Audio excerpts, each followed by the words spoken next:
بسم اللہ الرحمن الرحیم وما ارسلناک الا رحمۃ للعالمین۔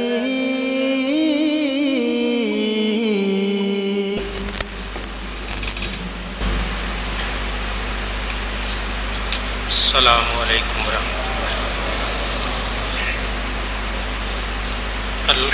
اللہ۔ الحمد للہ رب العالمین، والصلاة والسلام علی امام الانبیاء والمرسلین وعلی آلہ واصحابہ اجمعین۔ اما بعد فاعوذ باللہ من الشیطان الرجیم، بسم اللہ الرحمن الرحیم۔ یا ایھا الذین آمنوا ادخلوا فی السلم کافۃ ولا تتبعوا خطوات الشیطان انہ لکم عدو مبین۔ صدق اللہ مولانا العظیم۔ محبت، عقیدت، الفت اور پیار سے درود پاک۔ سلام والسلام علیک یا سیدی یا رسول اللہ،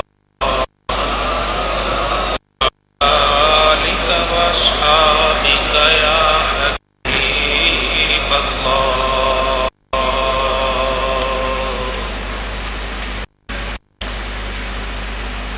اللہ رب العزت کا ارشاد، ایمان والو اسلام میں پوری طریقے سے داخل ہو جاؤ، شیطان کی پیروی کرو، وہ تمہارا کھلا دشمن ہے۔ اللہ تعالی ہم سب کو نبی عربی صلی اللہ علیہ وآلہ وسلم اس دین اسلام میں صحیح طریقے سے داخل ہونے کی توفیق عطا فرمائے۔ اللہ ہم سب کو شیطان کے شر سے محفوظ رکھے، شیطان کے شکنجے سے محفوظ رکھے اور شیطان کی فریب کاریوں سے محفوظ رکھے۔ یہ دنیا ہے، دنیا میں لوگ آ رہے ہیں اور آتے رہیں گے، ان میں سے کامیاب وہی ہے جو حضور نبی کریم صلی اللہ علیہ وآلہ وسلم کے طریقے پر چل گیا، اس رستے پہ چلا جس رستے کی نشاندہی نبی کریم صلی اللہ علیہ وآلہ وسلم نے فرمائی، اور جس نے وہ رستہ چھوڑ دیا وہ رہ گیا، بھٹک گیا، جہنم کا ایندھن بن گیا۔ اللہ ہم سب کو اپنی رحمت سے، اپنی برکت سے، اپنی عنایت سے اسی سیدھے رستے پر قائم و دائم رکھے۔ کبھی ایسے ہوتا ہے کہ انسان ایک شاہراہ پر، ایک سڑک پر جا رہا ہے، دائیں بائیں بھی سڑکیں نکلتی ہیں، تو جب وہ دائیں یا بائیں کسی سڑک پہ جانا چاہتا ہے تو اچانک کوئی رکاوٹ اسے وہاں جانے نہیں دیتی۔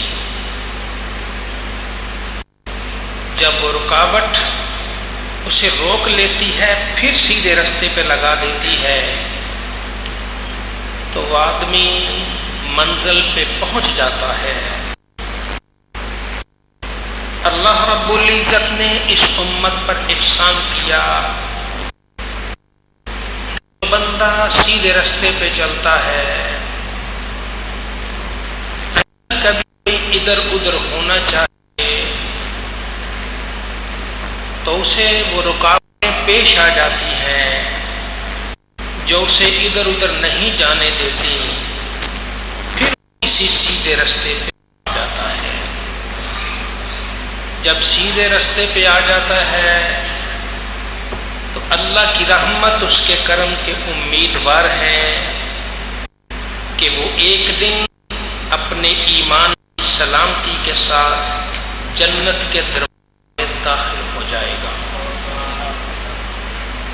اللہ ہمیں ان سعید لوگوں سے، نیک لوگوں میں کرے جو سیدھے راستے پہ چلتے ہیں، اگر کہیں کوئی دائیں بائیں ہونا بھی چاہیں تو تقدیر الہی پھر کھینچ کر اسی سیدھے راستے پہ لے آتی ہے، حتیٰ کہ زندگی کا یہ چراغ گل ہو جاتا ہے، انسان اپنے ایمان کو سلامت لے جاتا ہے۔ حضور نبی کریم صلی اللہ علیہ وآلہ وسلم کی ایک حدیث پاک سنیے سے، حضرت ابو امامہ رضی اللہ تعالیٰ عنہ یہ صحابی رسول ہیں، کہتے میں نے سنا حضور سیدنا رسول اللہ صلی اللہ علیہ وآلہ وسلم حجۃ الوداع کے موقع پر جو حج آپ نے کیا، اس حج کے موقع پر خطبہ دیتے ہوئے، تقریر کرتے ہوئے، مسائل سمجھاتے ہوئے بیان فرما رہے تھے، اتقوا اللہ ربکم، اے لوگو، اے میری امت، اپنے رب سے ڈرو جو اپنے اللہ سے ڈرو جو تمہارا رب ہے۔ اللہ کی بے نیازی سے ڈرتے رہنا چاہیے، وہ پالنے والا ہے، وہ رحیم ہے، وہ کریم ہے۔ اتنی بھی نافرمانی نہ کرو کہ اس کا غضب آ جائے، جو غضب تمہیں ملیا مل کر دے، بلکہ اس کے در پہ رہو، جھکتے رہو، شیطان کا کہیں بہکا ہو جائے تو پھر آ جاؤ، بار بار اسی کے در پہ آ جاؤ، تو اپنے اللہ سے ڈرو جو تمہارا رب ہے۔ وَصَلُّوا خَمْسَكُمْ،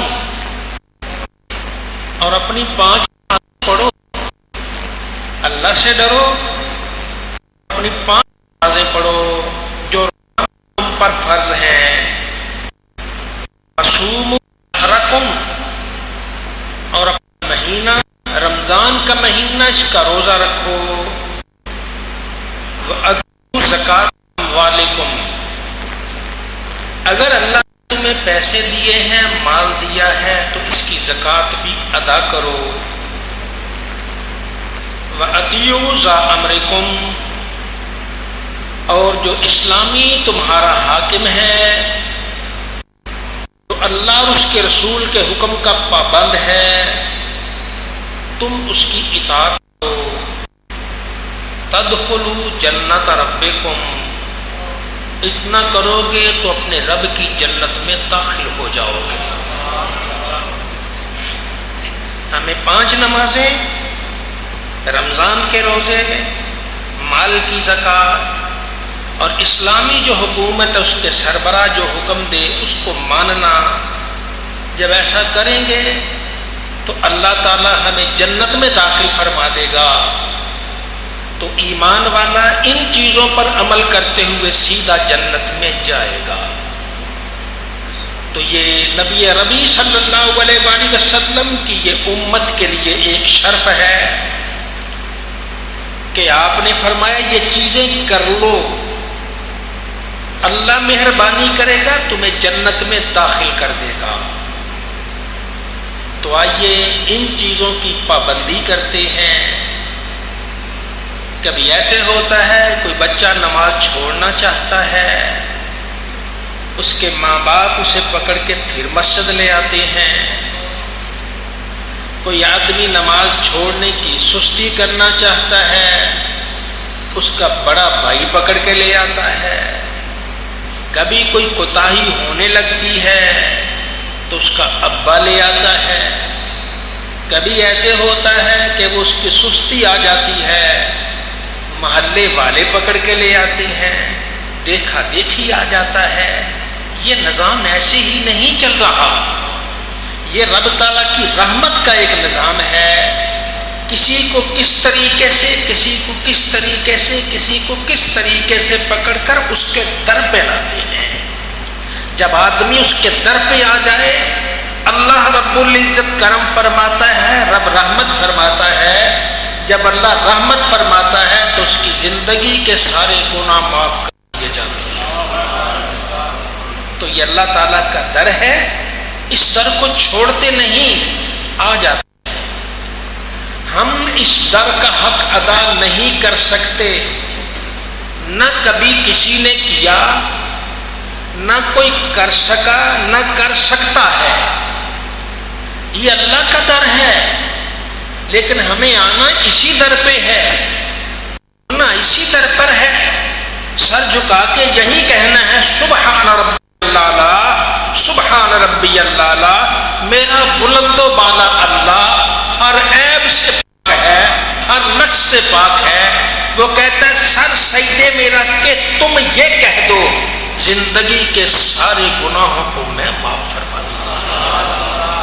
تو یہ انسان جب اللہ کی بارگاہ میں حاضر ہوتا ہے اور یہ کلمات ادا کرتا ہے تو رب تعالیٰ اس کی زندگی کی ساری خطاؤں کو معاف فرماتا ہے۔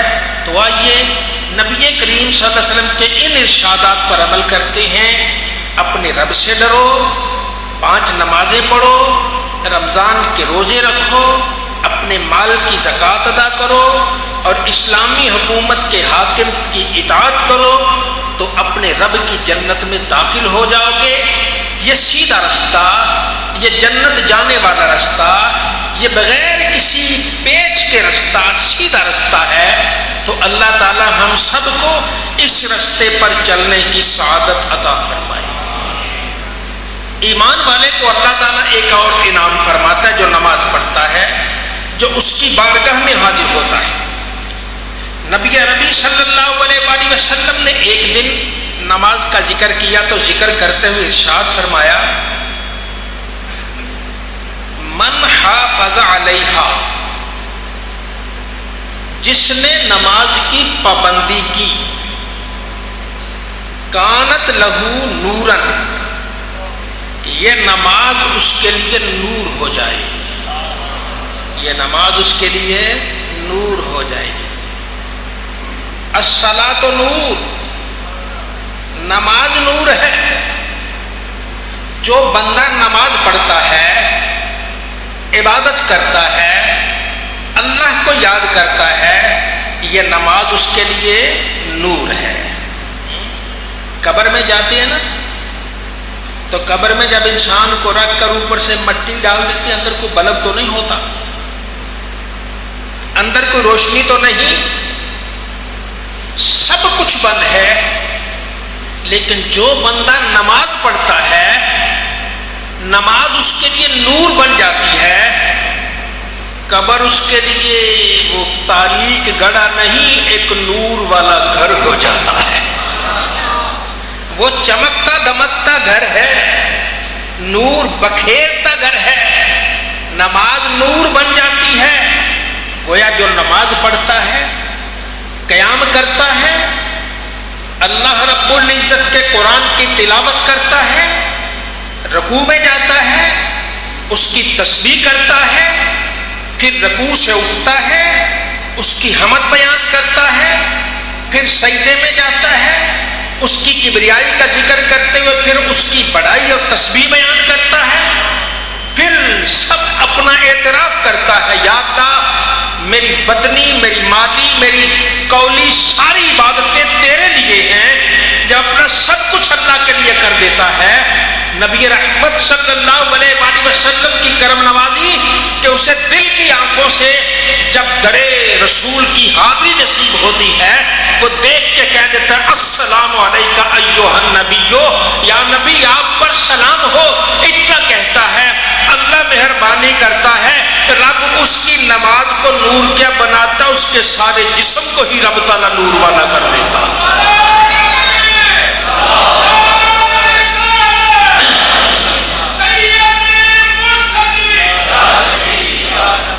اب اس کے جسم نور والا ہو گیا، سر کے بالوں سے لے کر پاؤں تک نور والا ہو گیا۔ آپ نے اپنے پیارے نبی صلی اللہ علیہ وسلم کے بارے میں تو سنا نا کہ تاریک رات میں کسی جگہ چلے جاتے تھے تو وہ جگہ بھی نور نلا نور ہو جاتی تھی۔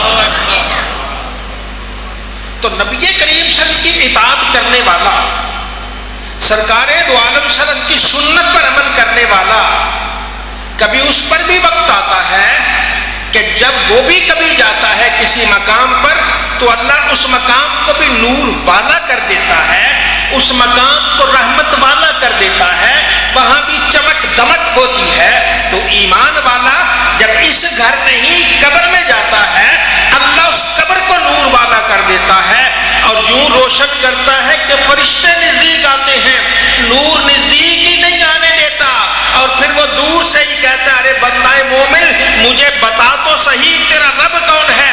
وہ وہیں بیٹھے بیٹھے کہتا ہے ربی اللہ، میرا رب نیلی چھت کا مالک ہے۔ تو یہ اللہ رب العزت کا بندہ، اس کا جسم نور ہو جاتا ہے۔